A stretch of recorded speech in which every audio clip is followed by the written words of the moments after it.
Hi, I'm Coach Red, and in today's video, we are going to be talking about anger issues and your teenager.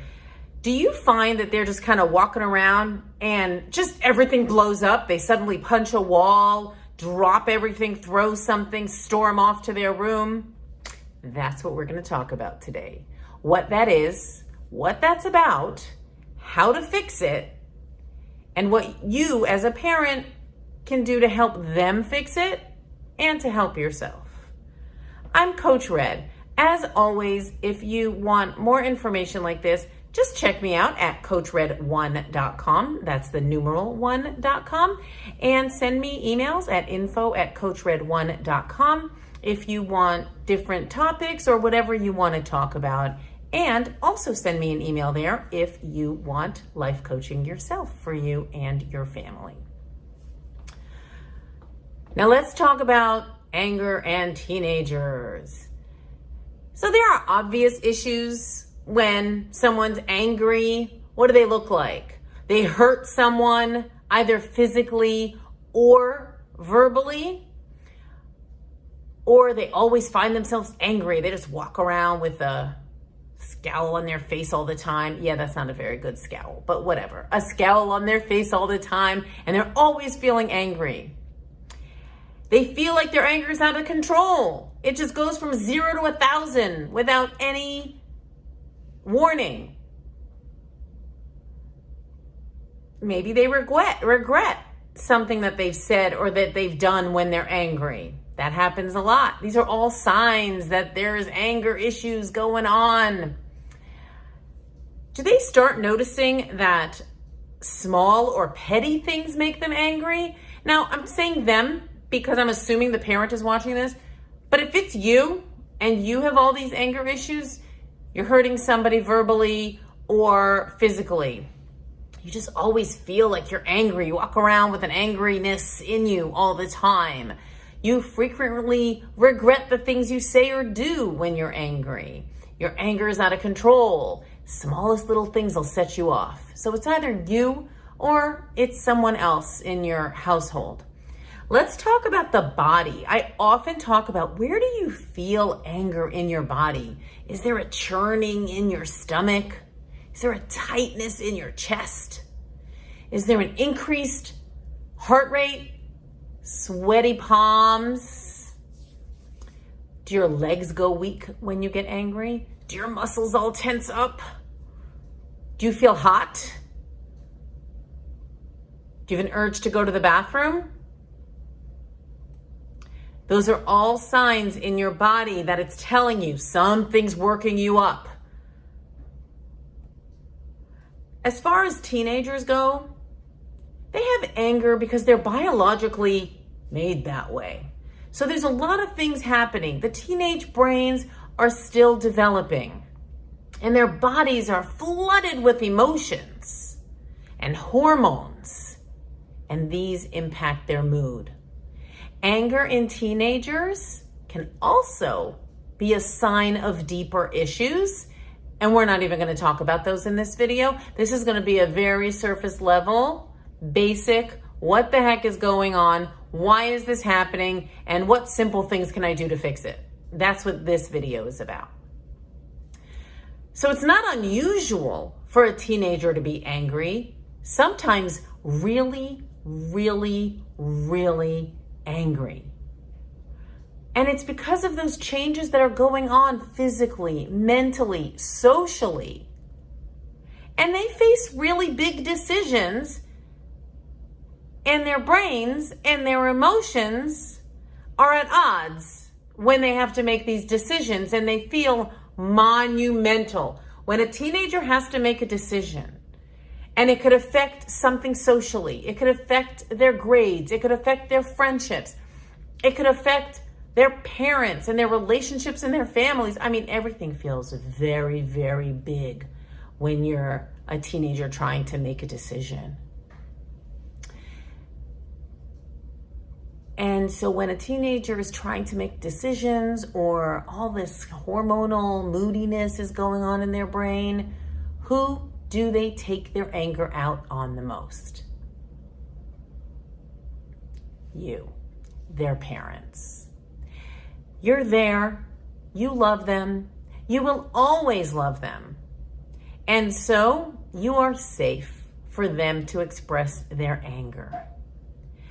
But how do you deal with that? How do you deal with getting this anger? I mean, you can't allow them to just willy-nilly punch doors. You have to get some kind of control over it, right? The first thing to note when you are dealing with a teenager is stay calm. Because as difficult as that is, you are teaching them the appropriate behavior by modeling calmness and managing your emotions during a volatile time or an emotionally heightened time. You want to always model appropriate behaviors for your kids. So if they are a whirling dervish out of control, you have to be a calm, safe haven for them to say what they need to say, do what they need to do.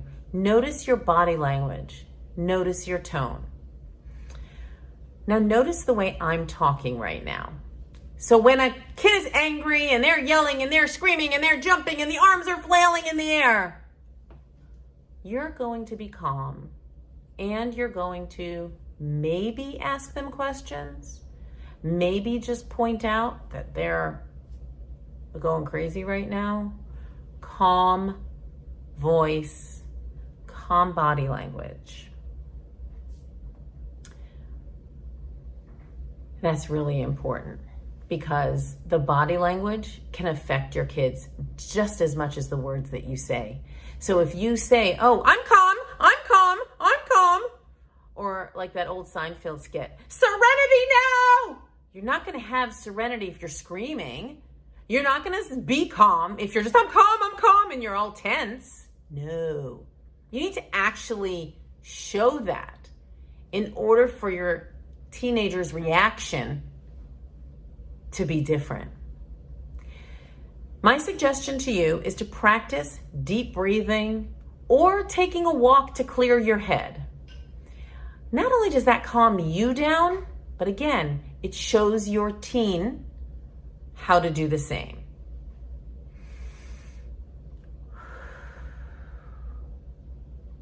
That's one very simple breathing technique that you can do to relax your muscles and to relax yourself during your teenager's outburst. And take a walk. Grab the dog, walk around the block. It's a great modeling for your kids. It's a great way to show your teenagers and all of the people around you healthy boundaries, healthy activities. If you're a teenager watching this video, here are the things that you can do to help with your anger issues. Talk to your parents. Help them to understand where your anger comes from. And if you're a parent listening to this, when your child is ready to talk, make it clear that you take their feelings seriously. Acknowledge and respect their experience. Don't minimize whatever they're angry about. So if the thing that they're angry about seems really small to you, or like, that's why you came into the house like that, to them, it's really important. So just acknowledge, I can see that that's really important to you. And I get it. So just tell me about it and sit there calmly and listen to what they say. Validate, hear them. You can even repeat what they say sometimes. Now, I can imagine that some teenagers might say, oh, you're therapizing me, Mom, or you watched some kind of video on TikTok and now you're following the instructions, aren't you? But you know what? You can say to them like, yeah, I did. And it worked. So I'm trying it because I care about you. I love you. And I want to be the best parent for you. See how that works. Name their emotions. Very often, anger masks other emotions. So anger is big. Anger is easy. It's easy to, when you're sad or afraid or ashamed, it's easy to get angry and just like blame it on someone, blame it on yourself, whatever it is, just get angry. So when you name the emotions, it helps your teenager to separate and to weed out the fear from the sad, from the shame, from the anger. So when they say something, just make sure to say something like, yeah, that's really scary. I'd be afraid if that happened. Or, oh, I'm so sad that they said that to you. Or I can see that you're ashamed by that. Don't say don't be ashamed by that yet. That'll come later in the conversation when you can explain to them how whatever it is was a conglomeration of a lot of things. That it wasn't just that. And you know what? Everything that we do in life is a step in the direction of the next thing we're going to do in life. And sometimes we do things that are a little embarrassing, and then we have to move on from it and learn from it. That's what you can tell them later, but for now, just name their emotions. Make sure that they know that what they're exhibiting is actually fear, sad, shame, and not anger. When it is anger, you say, wow, yeah, that you look like you're really angry about that. I can get it. I feel like I would be angry too. And maybe I will be because I'm your mom. Something like that. You could throw that in. Or I'm your dad, but I'm a mom, so mom comes out first. Ways for teenagers to manage their anger. Journaling, relaxation techniques, getting physical exercise in sports or gym, listening to music, and in the end, know when to ask for help. So if anger isn't just anger and it's deeper emotional issues that are causing this anger, you can know when to go for help. I want you to do that. I want you to either reach out to me as a life coach or reach out to a therapist if it's a different issue that needs a look back at, your childhood and you need maybe medication, you need to go to a psychiatrist. Like there's just a lot of avenues that you can take to help you with your anger issues. But you know what the first step is? Wanting to handle your anger issues, because in the end it's really hard to have relationships with other people when you're angry all the time. So I get it that you're a teenager or you have a teenager. This is the time to teach them, because as teenagers they can develop anger as a mode of reacting, of a mode of communicating with other people, but it can't be the only way that you communicate. I get angry too. I just don't take it out in a way that's offensive and hurtful to other people. And that's really what this video is about. I want you to get your anger under control. I do not want you to have to suffer any longer with the feelings in your body that come up when you're just angry all the time. I want you to be happy and have peace in your life. Try these things that I talked about. And I want to know how successful you were in getting these things done in your family. If you need additional guidance, reach out to me at info@coachred1.com. Thank you. Thank you for watching. You can always check me out at coachred1.com for lots of blog posts and videos and other important information that you can use as a parent or in life. Please subscribe and click the notification button so that you never miss a video from Coach Red.